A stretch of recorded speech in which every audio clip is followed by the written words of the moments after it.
Okay. Good afternoon, everyone. My name is Tom Suter. I'm the CEO of the Advanced Technology Academic Research Center.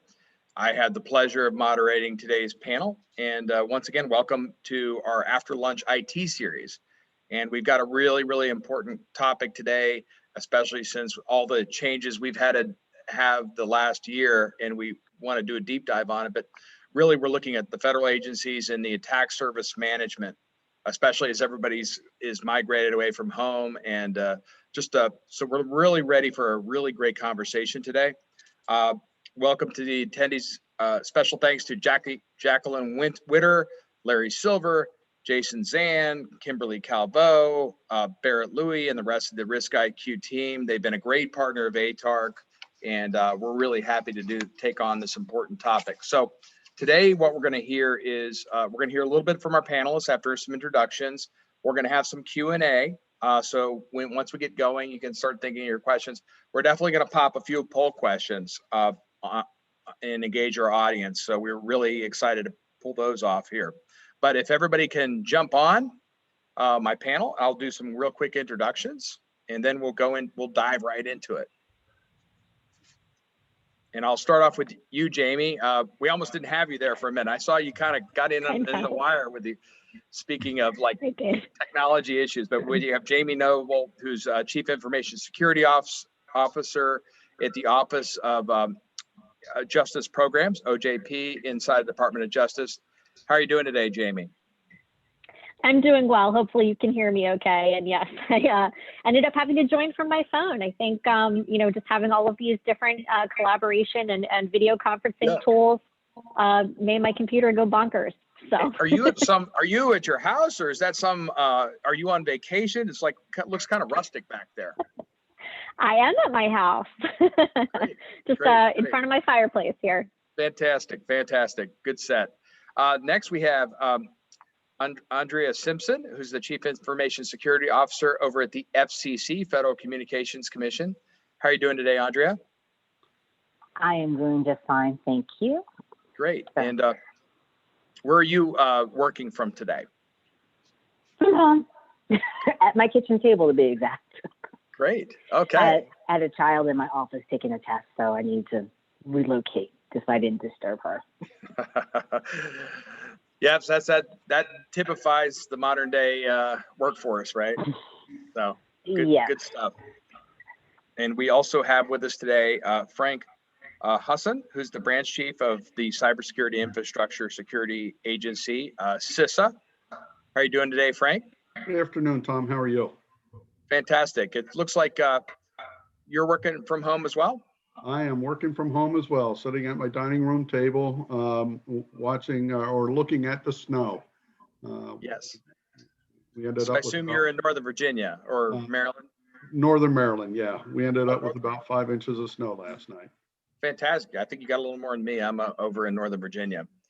And we also have with us Jason Zan, who's Vice President and Head of Platform at Risk IQ. And Jason, good to have you and talk to you. I know we've gone back quite a ways, and you're not in Northern Virginia, I don't think, right? No, I'm a little west of there. I'm in Olathe, Kansas. Yeah. Well, I love going out there, the barbecue. I used to go out there a lot of times when working for Sprint, and it gets me emotional thinking of going out there because of all the great barbecue you all have out there. You're welcome anytime, but the barbecue pits around here are like religion. Yeah. Yep. No, I'm right there at the pulpit on that. So anyway, why don't we? I'm going to have each of the panels kind of describe what they're doing on a day-to-day basis, and then how this pandemic has challenged them, and what are the, a little bit about how the attack surfaces have changed a little bit. And maybe we'll just go ahead and start off with you, Jamie. Sure. Yeah. I think, OJP specifically, we were really well positioned to move to a max telework situation here. So I have to say that we've been pretty lucky in terms of our attack vectors not changing too much. And I say this because a few years ago, our CIO decided that he wanted to move to an all virtual desktop infrastructure for our OJP employees. And this was for many reasons. We have a highly mobile workforce as it is. We're located in a small building in Chinatown in DC. So the rent is pretty high. We don't have a lot of space. And in order to help us get more space for our growing workforce, we were pretty aggressive in the telework arena from the get-go. And then we also have a lot of grant managers that are traveling to our different grantee work sites to help manage, the federal dollars that we grant out to them. And so given that challenge, we wanted our users to have the same user experience, whether they were in the office with us at headquarters, whether they were out in the field, or whether they were at home working. And so we transitioned to that full-time 100% of our workforce last fall. And by the end of the calendar year in 2019, we had completely done a tech refresh with all thin client laptops out to our user base. And so when this hit in March, it was, we had to tweak a couple of things on our infrastructure side and roll out some more collaboration tools. But for the most part, we were pretty ready for this, I have to say. Great. And I know OJP has always been the Hey Mikey. I don't know the reference. I'm going to lose half the people on this Hey Mikey Life cereal commercial, but you guys did one of the first cloud migrations in government. You've had a very progressive CIO, and kudos to your team, because I think it definitely has paid off. Next up, we'll go to Andrea Simpson at the FCC. And I know, Andrea, in the prep call, you had the unique experience of working for a federal agency and going to another federal agency as the train was moving, shall we say. Correct. So where I was at previously at the start of the pandemic back in March, that environment was, again, fully ready to be telework enabled. The user force was used to it. Everyone had laptops, and the only hiccup we ran into was just throughput, right? Through the instance connection, things of that nature. So immediately we got that resolved within the first 4 weeks. And then for the most part, it was smooth sailing outside of some authentication issues and things of that nature, which were more user training and, being able to use the different collaboration platforms. I would say by August, September, everyone was kind of into the rhythm of things, and they kind of got used to everything going. Fast forward to the end of October, I move over to the FCC. They were not as prepared. So they ended up having to, not necessarily having to do anything negative, but it was more of a BYOD environment, kind of forced situational telework, whereas there wasn't the entire workforce was not prepared for it. So there was a lot of challenges that the agency had to overcome to get to the point where everyone could be successful in their work. And we're now that we've been in this for a while, coming up on a year, now it's one of those, okay, now we're in this environment for a while. How do we prepare the FCC to move forward in kind of truly embracing this mobile workforce environment going forward? Yep, sounds like a lot of challenges, and thank you for your service on all that. Next up, we'll go with Frank with CISA, and I know you guys really deal with external constituents, kind of the focus of your mission in many cases, right? And love to hear what you have to say. Yeah, that's correct, Tom. One of the things we recognized prior to the pandemic and the impacts of the pandemic, our focus and what we were seeing across the community was basic cyber hygiene challenges. The standard blocking and tackling, patching your unpatched vulnerabilities, monitoring, managing, and eliminating risky ports, and removing or updating end of life and to support hardware, software platforms. There's always been this struggle between mission and cyber, and I think that challenge was exacerbated by the onset of the pandemic. Not only are we seeing those same challenges, but we've recognized that the perimeter has now expanded out into our workforce's homes. When you polled the panel here today, at least 3 of us are working from home today. Our homes are the new perimeter. And because of that, we have to take that into our risk profile. and take that into consideration when we're looking at the ports protocols and the services that we're offering to our workforce. So based on that, our attack surface has expanded. At the same time, we're still not doing the basic blocking and tackling of patching the unpatched vulnerabilities or the known vulnerabilities on our internet-facing systems. Our adversaries are taking advantage of that. They're compromising our perimeters and then using the weaknesses on our internal networks to move laterally. Things like weak passwords. They're compromising our VPNs. They're leveraging weak password policies to move laterally throughout our network infrastructure. So we just feel that the pandemic has really opened Pandora's box when it comes to our exposure and the attack surface that we're now trying to protect. Great, thanks for that, Frank. And last but certainly not least, Jason, and I know you've been dealing in the commercial industry. I know you support federal too. I'd love to hear your perspectives on how we compare to industry and commercial and just any other thoughts you have. Yeah, so at Risk IQ, we've developed a platform that has the capability of being able to look basically from the outside in. So it's built on the internet itself, and what we've noticed that has happened over the past number of years, and probably been catalyzed even more as a result of COVID, is the internet is now part of your network. You still have the same issues that you have to deal with on the internet that you have inside the firewall. But a lot of the differences there are, how do you discover or organize or be able to censor things that are not within your positive control space? And it's interesting that, as I look across the, from the perspective of the internet I've been involved in a number of conversations where people would have a 3 or maybe 5 year digital transformation plan that happened in about 7.5 weeks last March. So with that, it's like, we talk about ourselves working at home. I think one thing that's also coming to light is adversaries seem to be working from home these days as well.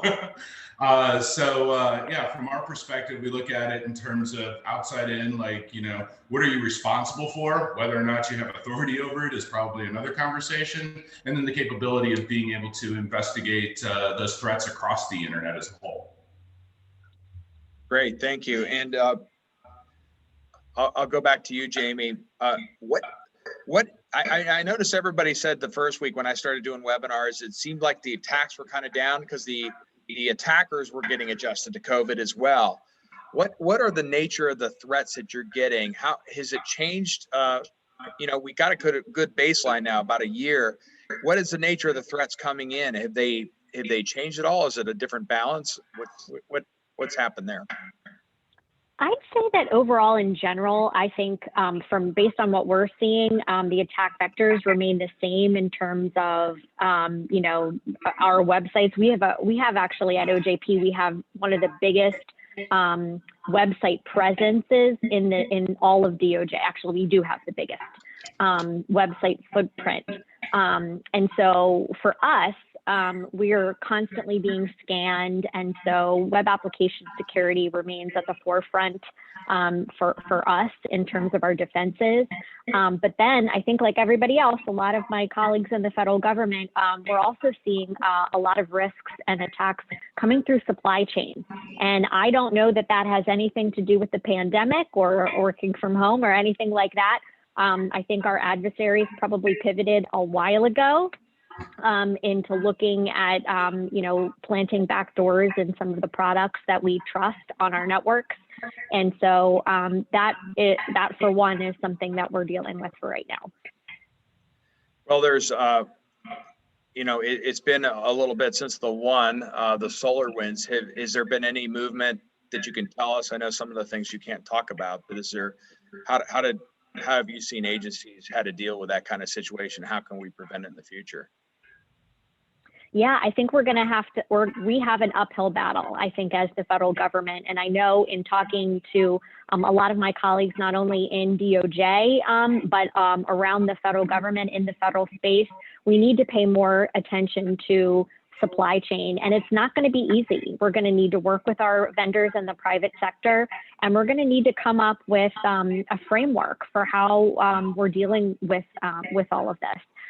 Like I said, it's definitely not going to be easy. It hasn't been easy dealing with our partners and our vendors and putting clauses in our contracts now for the products that we're using about, if they have a breach in their network and their corporate network, how we're advised about that, how it impacts us, and what those interfaces are.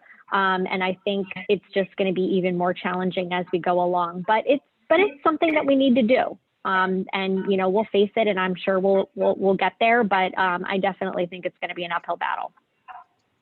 Yeah. So go ahead, Andrea. I would say to piggyback on what Jamie was saying, in terms of from a contractual standpoint, that's really an educational thing for even the contract officers going forward to really understand the why behind these security clauses and what that really means, and how do we go about vetting that when we get those proposals, and kind of making that, hey, this is a no factor. You have to have this information in there. And then on the security side of it, when looking at those types of proposals, and kind of to verify, hey, do you have that notification information in? Do you have your checks in there? Well, what's the baseline, right? What's defined as good in terms of, hey, is this good enough to meet the requirements to give me a level of assurance that if something was to happen, they know what to do and they know who to notify, and they're doing their due diligence on their part. Yeah. Go ahead, Jason. I was going to say, I was going to piggyback off of Jamie's comments, but from the other perspective. So if you think of supply chains as they exist today, they're usually pretty serialized in terms of how they end up providing value back to a host organization.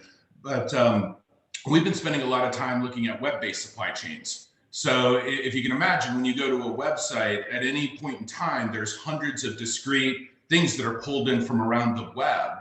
And so like those individual components, like if you think of all those little widgets or like stock tickers or weather or, little counters and so forth, all of those are being loaded from elsewhere around the web at one time. And it's actually not designed to be able to hack the organization itself. It's meant to hack the users or the citizens that are leveraging those particular websites that they go to. Yep. Yeah, identity is definitely going to be one of our major defenses for sure. Knowing, who has access to your data, who's on your network. I know Frank was mentioning the perimeter. There is no perimeter, right? It's really identity. And to expand on that, I think it's more than just who, it's what. Because we need to take into consideration the machine-to-machine communications as well. On the supply chain front, CISA has a pretty aggressive effort underway right now to provide guidance to both the vendor community as well as the consumer community on the supply chain front. And we're trying to provide some guidance and suggestions on what types of questions should consumers be asking of the vendors when it comes to supply chain. Things such as use of third-party software components and the like, the software development life cycles that are employed to develop the software products, so that we as consumers have a better idea of the security practices they are employing in the development of their products.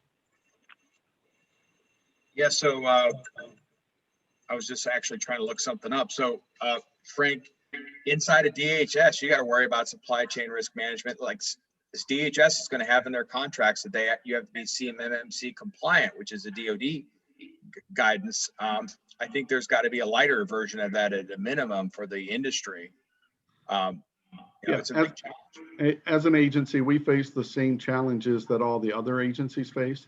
No difference there. And one of the other areas that we're working from a supply chain perspective is the software bill of materials, knowing what is in, what components are built into the software products, so that when we identify vulnerabilities in a library or the like, we're able to identify every piece of software that has that vulnerable code. Yeah, kind of a spoiler alert with ATARC. We've been kind of like watching the CMMC and where it's taking us. We're actually starting a supply chain risk management group, and I really want to take it from the government perspective. Like, how can they know that the vendors that they're using, how can they track, where all this software is being developed, where this hardware is being manufactured? It's a huge challenge. Cisco is going to be one of the industry leads because they have to deal with this. They have a global supply chain, and we're talking to Microsoft and some others. So this is like you're going to be starting to see a series of webinars because I think it's an enormous risk that we have here. We're starting to get some questions. One for you, Frank. What is CISA doing, or what does CISA recommend to prevent lateral movement? Network segmentation is one of the first recommendations that we've put forth. I think a lot of organizations have deployed a flat network topology, and everything touches everything. I think we need to go back and look at our architectures and determine what is the appropriate architecture to segment our mission, our functions, our critical data, critical mission areas, so that we are adequately protecting and limiting the ability to move laterally through the organizations. Yeah. The second thing that I would recommend would be the implementation of multi-factor authentication. I recall back in the mid-90s, participating in meetings with federal law enforcement where we were told, hey, reusable user ID passwords are no longer effective. We need to move away from that. So, 25 years later, 30 years later, we're still dealing with the risk posed by the reusable user ID passwords. Yep. Let's stick on the identity management, since it popped up like 3 times since we've been talking. Maybe with you, Jamie. How are you looking at identity management first for your outside constituents, and then you've got case management. You've got a lot of internal things that you have to do, and how you've taken to mitigate that threat as a CISO. Yeah, no, that's a great question, and very timely, because with the modernization of our grants management system, I really jumped at the opportunity to really kind of redesign our whole identity and access management system for OJP. And this was a great use case, our grants management system, because it incorporated not only a large internal user base, but we needed to federate access to our system for DOJ components and that are not in our Active Directory. And then we also needed to make sure that our external grantees could access this system as well. And so this presented me with a great opportunity to come up with a way to make sure that we had a robust system that was going to take identity really seriously, with identity proofing and not trusting just any account that was on our system. So this was great. We're using a combination of Okta and SailPoint technologies to implement this. And I think in terms of preventing lateral movement, specifically as it relates to the SolarWinds and other incidents, another thing, and as Frank mentioned, is the identity and access management. So this really positioned us well, even though we're very federated with the rest of the Department of Justice. This really protected us in a very unique way. Yeah, yes, and I did get some comment from my staff. They didn't know what Hey Mikey was about, so it's kind of embarrassing. Back to you, Andrea. Identity management. I mean, how much you interface with the public as much as any agency out there, and usually they're all ticked off. So people don't like the FCC sometimes. So you've got a big job, and how do you handle it internally and externally, especially if you've gone to BYOD? There's some risks, risk reward there. People can do their jobs, but I'm interested to see what you have to say about identity. So we have on our public facing websites for those areas that are that require that identity, we are in the process of kind of moving those legacy environments into using multi-factor authentication to be able to provide that identity. But even taking that a step further, I'm literally in the infancy stages of kind of defining out the framework for the trust factor within this FCC and kind of saying, okay, what does it mean for FCC to trust, either trust a federal employee, to trust a contractor, to trust a industry partner, to trust the general public? Like, what do those different assets mean, does assets mean in terms of trust, and kind of defining, hey, here's what we say when we say we trust you. And then when we say that, what are those mechanisms to where we can validate that trust? So that is literally where I'm at in terms of kind of thinking that through and trying to map that out to where we can essentially leverage a lot of the tools that we already have in house. So we got Okta, we have Microsoft 365, we're in the process of implementing PIV authentication for the federal employees. So these are things that we already have, but I need to fully maximize those before I can kind of look out to see what else is out there or what else can I do. Great. And Jason, identity, how big of a risk is it in your whole portfolio? So it's interesting that like identity tends to be the source of like a lot of issues. I mean, the obfuscation of like an individual versus a machine versus a recognized pattern of behavior versus even traffic. So like when we look at identity, we think about it from a little bit broader of a context of how does the internet connect with identity as a whole. And, this plays a lot into, for example, investigations and attribution and so forth, because, security is interesting as a discipline and the fact that it's not really a problem you can solve, but it's a game that you play. And on the other side of the equation, you have a beating heart that's like moving chess pieces the same way that you're moving chess pieces. So it's more about like, the ability to kind of detect and respond to those shifting components of identity across the web. Great. And we've been dealing a lot at HARC with the issue of zero trust. And I think zero trust is one of these issues. It wasn't very much talked about 3 or 4 years ago, but it seems to be, and we got a question around that. And in regards to mobile devices, but it could be more of a whole philosophy. Jamie, maybe I could start off with you. Where's your head at on zero trust, and how are you trying to apply it throughout your agency?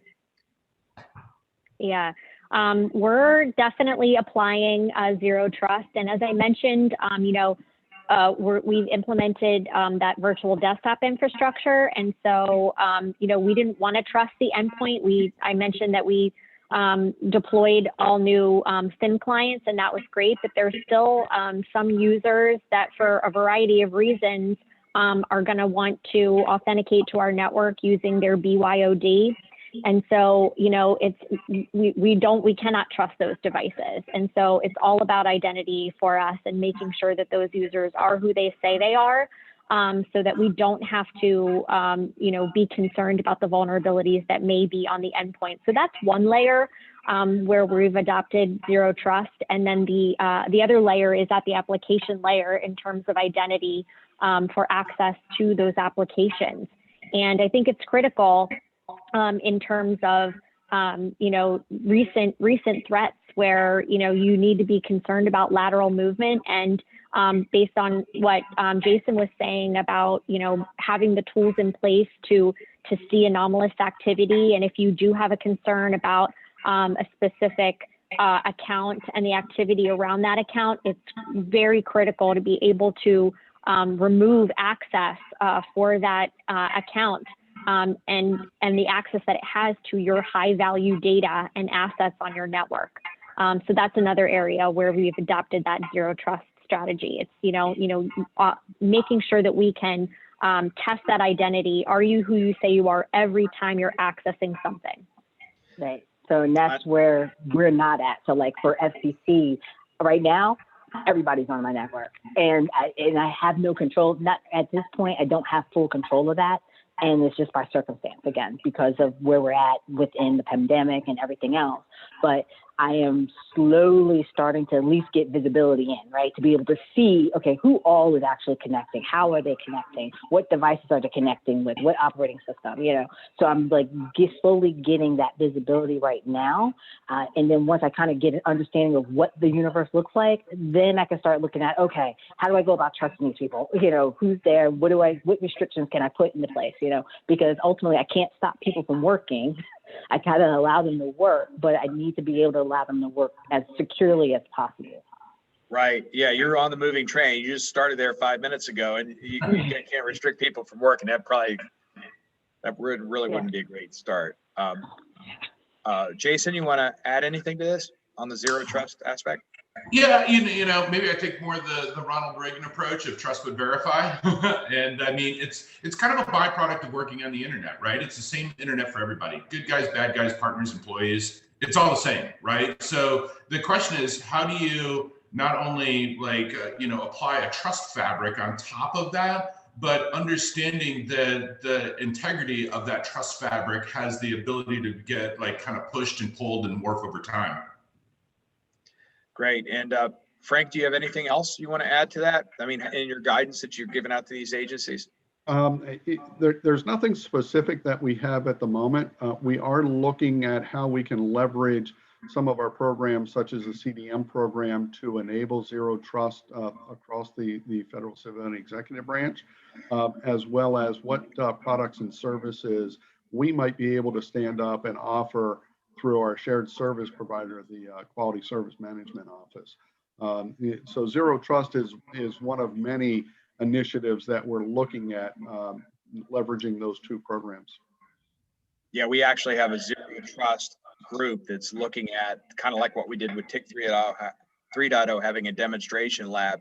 It's actually far more complex of an environment than just TIC 3.0 because you got the software, you got the network.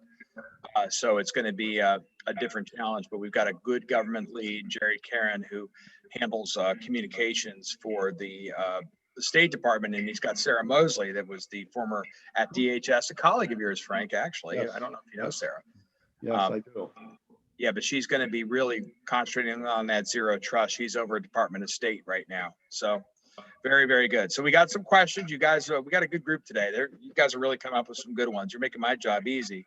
Let's go to the polls. We're going to go to the polls, and hopefully these are more accurate than some other polls that happen around nationally, but we'll go ahead and see what we got here. Has COVID-19 impacted accelerated cybersecurity efforts within your agency? We're going to start out simple here, and we're going to gradually get harder. So if anybody, or agency you worked with, not everybody here is going to be from the federal side, but we'll do this real quick. Bam, let's go, Alyssa. Let's show what we have. Short cards here. Okay, now I told you the first one was going to be easy, but it's actually, the percentage is pretty impressive, I think. So, well, let's go to the next one, then we'll comment on them. But next one, Alyssa. And this is a good one. What's the biggest barrier your agency is facing during the pandemic? And we talked about some of these. We're just halfway through the discussion. We talked about a lot of these so far. And if everybody can kind of take a quick peek at that. And, okay. We'll give it another just a few seconds. And let's show them what we have. Okay. Well, it's a security webinar, I guess. So any comments from the panelists? Any big surprises there? I'm thinking no, but I'm kind of surprised by that the lack of IT resources wasn't higher on that list, because in talking with a number of entities outside of the federal government, there seems to be, especially in the healthcare industry, there seems to be a huge focus on the delivery of the services, with some of the security functions being deprioritized to assure operational capabilities of those platforms. That's definitely an interesting observation. Yeah, interesting. So Frank, I actually have a question for you from our, I don't mention names on this, but I think you know who he is. Can Frank talk a bit about whether some of the CISA's latest agency recommendations, such as for HVAs or for web browsing and protecting from malvertising, came from the recent experience with the pandemic, or did CISA see trends they wanted to help agencies with, or both? The short answer is both. We are looking at agency trends. That's one of the responsibilities of my branch, is to assemble data from various programs within CISA and some commercial sources as well, open source resources, to look for these trends across the board and put forth a series of recommendations. So we do receive the results of the HVA assessments. We analyze, looking for trends. What are the common findings? What are the common deficiencies in management of HVAs? And what recommendations can we put forth? So I would say it's a combination of the two. Great, great.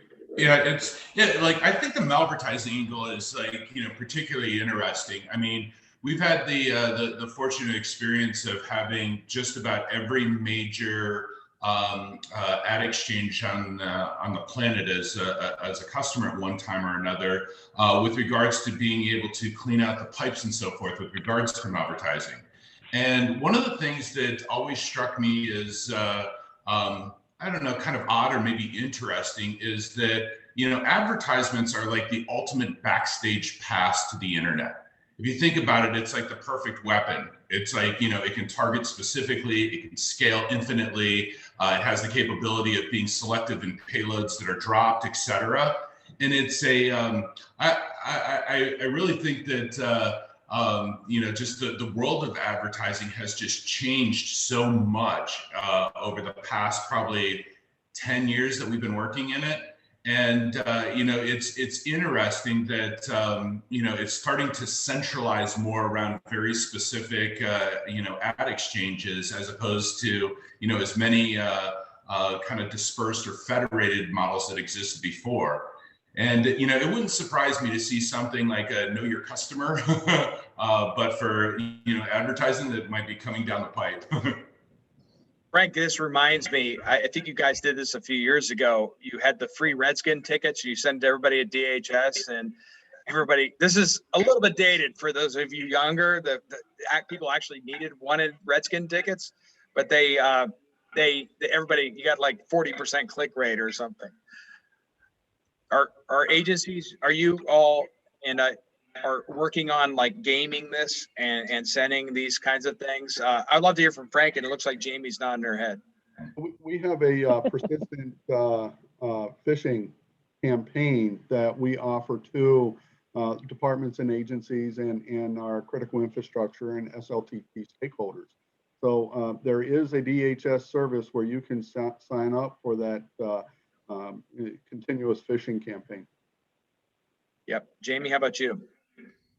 Yeah, I was just going to say, I think that's one of the most successful campaigns. We do take advantage of campaigns like Frank was saying, and I know the Department of Justice, we have like it was quarterly and now it's monthly, that we're testing our users.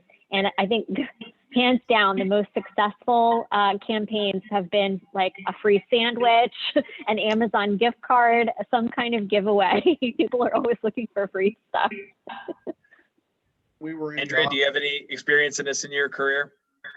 Actually, well, the phishing campaign that I've ran before, we were in the middle of a transition. So there was a lot of people that were moving jobs, losing jobs, and things like that. And there was pay adjustments going on. So I did a phishing campaign dealing with pay adjustments. And that was like the largest hit, because people are like, oh, I get to see my new pay. I'm like, I was like, okay, I said, we obviously have to have a conversation about this. It's 100% hit rate, probably. Yeah, it was like 75%, on just, and it was like three different emails that went out. But that particular one dealing with the pay and the pay scale was the biggest one that everyone clicked on. And it was just like, okay, this is that end user education just came up to light. It's like, hey, let's constantly remind you, what are you looking for when you're looking for looking at an email? You know, are you checking to see who it's from? Does it even look real? So just as a funny side note, a number of years ago, I was giving a series of presentations around phishing and how they worked, et cetera. And a very large organization that I was providing a briefing to, like, you know, they couldn't like necessarily understand like what a fish was and how it worked, even after I guess I didn't explain it very well. But I put a nice little presentation together, and the only feedback I got back was the link that I used for phishing wasn't working. And I was like, guys, like, this is the point, like, don't click on it. I remember when I was first talking to you, Jason, you all were like looking at fake app stores and fake people were putting the Geico app out in these stores and people were downloading it. It was the fake Geico app. I remember Right. that was kind of back in the day.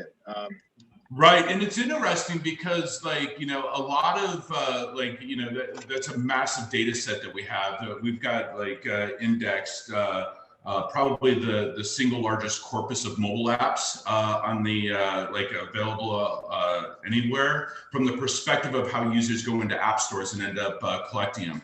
And some of the most clever ones that I've seen have had absolutely nothing to do with malware, but they would take something like a free app, like a news app or something of that nature. Like, think of like a CNN app, and they put it in another store, but put a 99-cent wrapper around it. So it was actually the official app. It's just that, like, you know, they figured out a way to be able to get people to pay for it, and because there wasn't any malware, it didn't trip any alerts anywhere. Yeah, these hackers, they got the creativity. I'll tell you that. That's why we always need to be on that. We got a question in that I think is pretty important. It's one of our main tenets here at ATARC is, you know, workforce transformation. How do we educate? Well, first of all, how do you get the cyber talent in your organizations? And it kind of goes with that and the training and having everybody be kind of a cybersecurity expert. Maybe, Jamie, we can start off with you, what the Department of Justice is trying to do, and then even inside of your department. Yeah. I mean, honestly, that's a really tough one. We are bound, unfortunately, to, you know, the GS schedule. We don't have like a cyber pay or anything like that. We do have and are able to leverage a direct hire authority in order to kind of cut through some of the red tape, if you will, in that hiring process.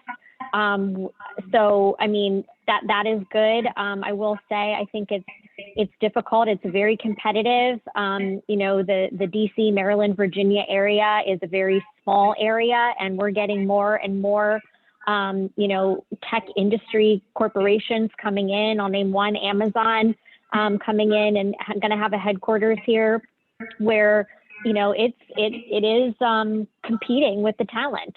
So, you know, I've lost a couple of really good guys to some of the private industry, and I think pay is definitely an area where we could be more competitive in the federal government.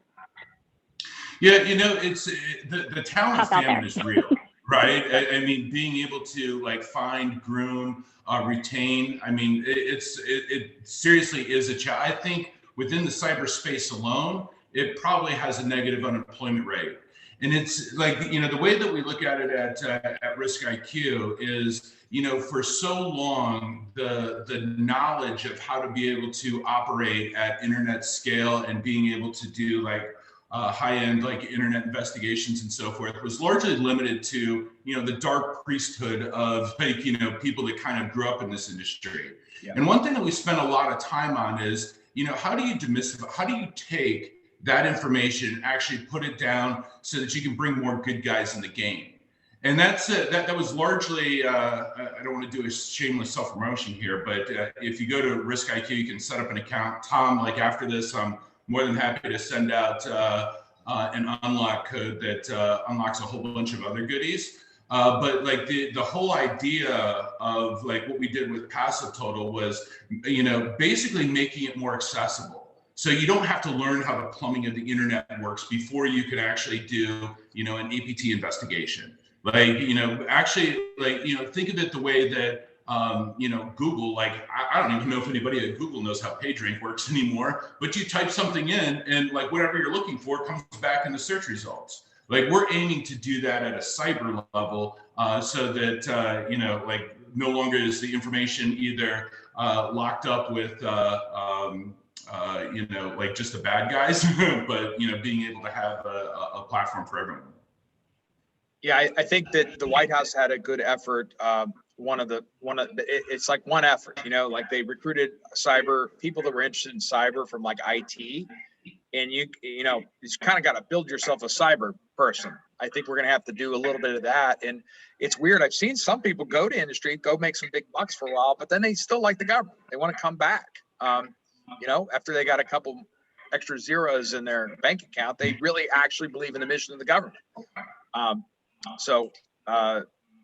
Yeah, but I think you bring up an interesting point there, Tom, because, if you think back to like, the 70s and early 80s when we were having problems with manufacturing, and you end up, creating TQM, total quality management, Six Sigma, black belts like that, things of that nature. And then somewhere like, in the late 80s, early 90s, like CEOs just woke up and said, well, why don't we just build like, quality into everything that we do? And if you saw like somebody that was just a chief quality officer now, you'd be like, whose brother-in-law are you, right? And it's kind of the same way with security, right? It's like, before it used to be largely balkanized, but, the capability, like everybody's impacted by this. And so like, the ability to be able to just make it, part of like, normal operations, and being able to unlock, people that are maybe just in IT to be able to do, higher order security work is definitely like, one of the ways to solve the talent famine. Yep. Frank, you want to add anything?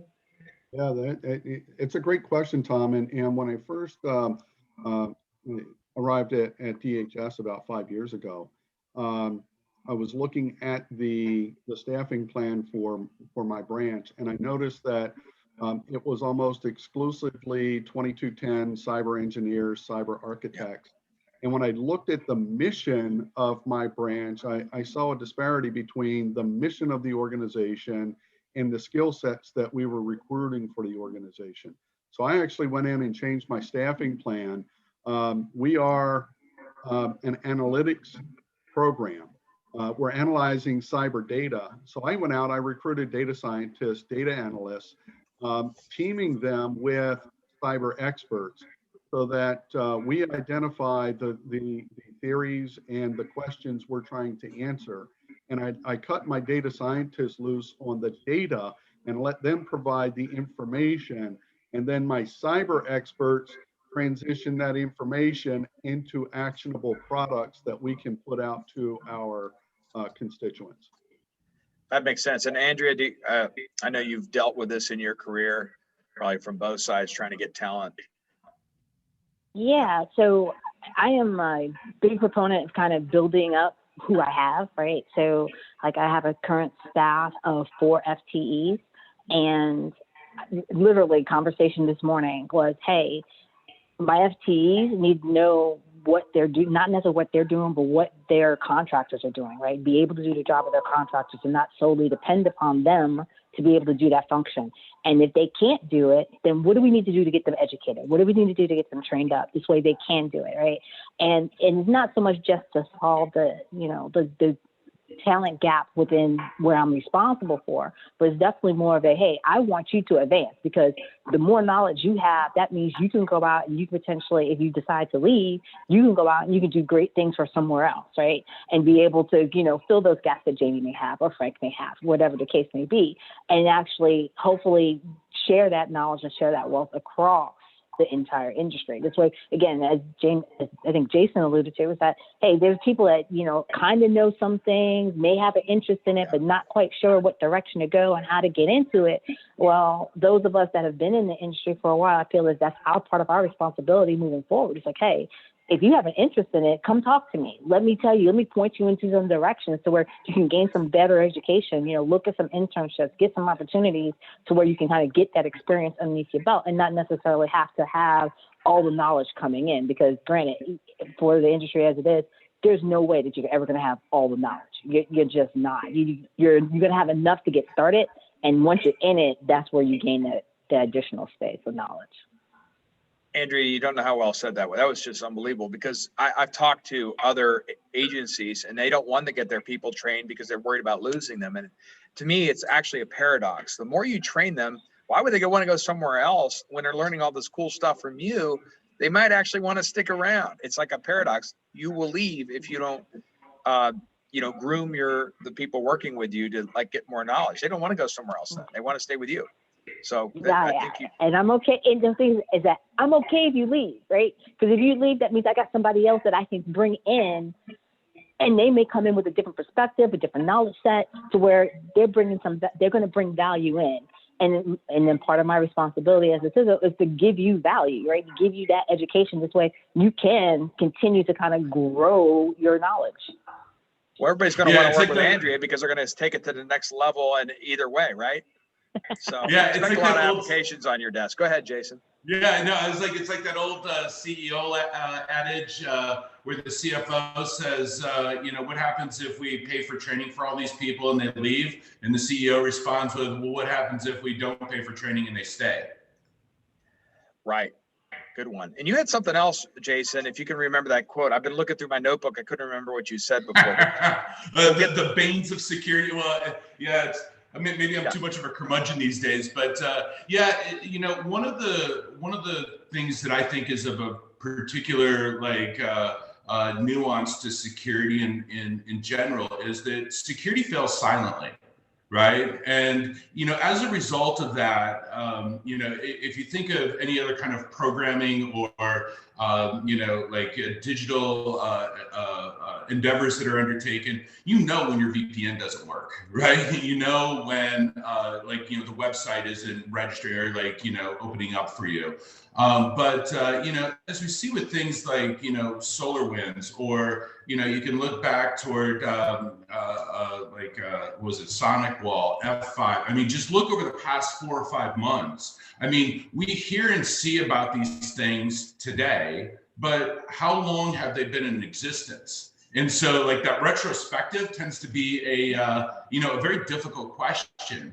And it's it's something, that literally turns into, we always want to be preventative or we want to be predictive, but that detection response, meantime, getting that velocity of that, ability to be able to see something and react to it is becoming more and more paramount.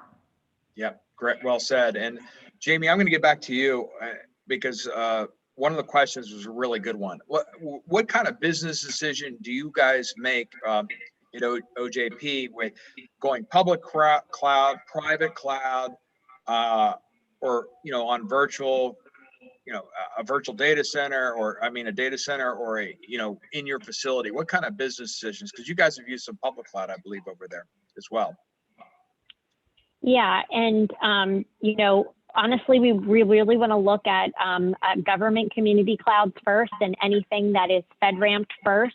And in the last, I think it was maybe about 2 years ago, the Department of Justice put in that it was mandatory that you had to be on the path with FedRAMP certification. I know they're codifying some of the FedRAMP regulations in Congress. They've started and failed in fits and spurts, but it is critical. I think that some of my predecessors were looking at commercial cloud, but bottom line, the security, as long as we can take it through the process and A&A it, and we know what we're looking at, because the situation that we don't want to be in is that we don't know what we don't know, right?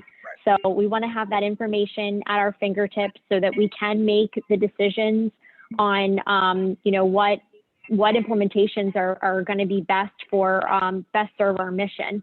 And whether that be a private cloud, a commercial cloud, or a government community cloud, we're looking at everything and we're open to everything. OJP has also sponsored quite a few cloud service providers through the FedRAMP authorization process. And I think some misnomers out there is that is an arduous process on the agency, but ultimately, I'm taking the burden off of my staff having to A&A all of this stuff. and do the assessments themselves. That means that we can concentrate on our on-prem and the things that we need to do. It's not zero work, but I will say what it does allow us to do is really build a good partnership with the vendors that we're using and really gain a better understanding of their product and foster that relationship so that we are talking all the time and communicating. And I think that's one of the most important things. Great. And Andrea, I know at FCC a few years before you got there, they had a government data center and they outsourced it at some point. I don't know where the progress of all that stuff is, but what are your thoughts on this topic?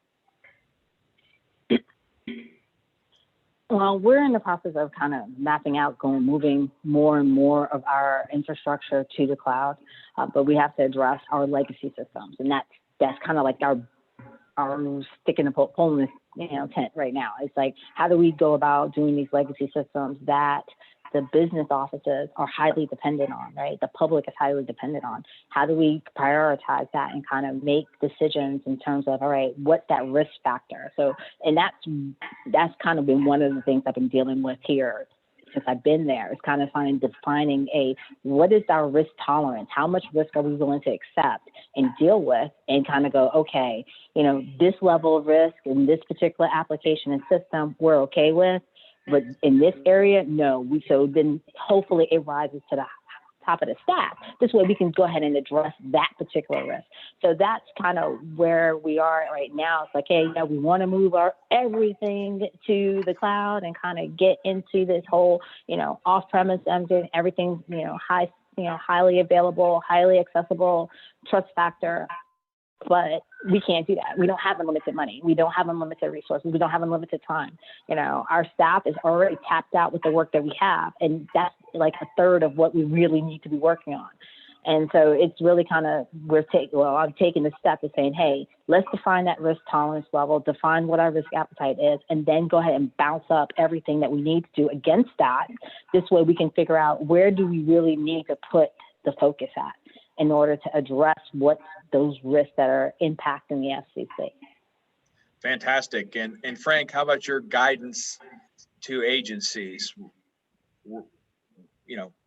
on this topic? Yeah, first off, I want to applaud Andrea for what she just said, because I was sitting here writing down some notes when you were posing the question, Tom, and my notes focused on the risk tolerance and the risk threshold of the organization.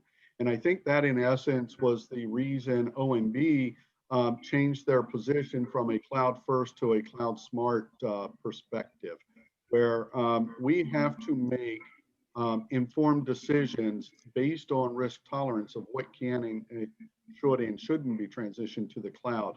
I think there's another element that needs to be taken into consideration, though, and that is transitioning to the cloud does not transition cyber accountability. The departments and agencies are still accountable for the protection of the information, the processes, the procedures that they transition to the cloud. And I think as part of due diligence, they need to understand the protection profile they're getting once they do start to migrate these services and these data stores to a cloud environment. Thanks, Frank. And Jason, we're actually out of time. If you can go ahead and close up on this topic and anything else you want to get in there. Keep it easy. Don't hesitate. Investigate. Well, I'll make sure that that we get that link sent out to your team after this. We'd love to. We'll get that out, and I definitely need to do some internal fishing on my team, because they want the Redskin tickets. I think we have a couple Redskin fans and they want the tickets. They click on that thing in a second. So, we got to practice what we preach here at ATARC. So, thank you, Jamie, Frank, Jason, and Andrea, and Risk IQ for putting together this conversation. This was a lot of fun, and I can see you all back and for the many topics we're going to have. Thank you very much for your time. And if we can put up what we're going to do next week, we've got our next event is on February 18, telework changing cybersecurity across the federal government. and got a great panel ready for you here. We got CISA represented again, old Ross. We also got Jeremy Grant. That'll be a lot of fun to get him back, and should be a great time. And it addresses some of the things that we were talking about today. But thank you for spending your afternoon with us, and everybody have a good week and a good weekend. Thank you. Thank you.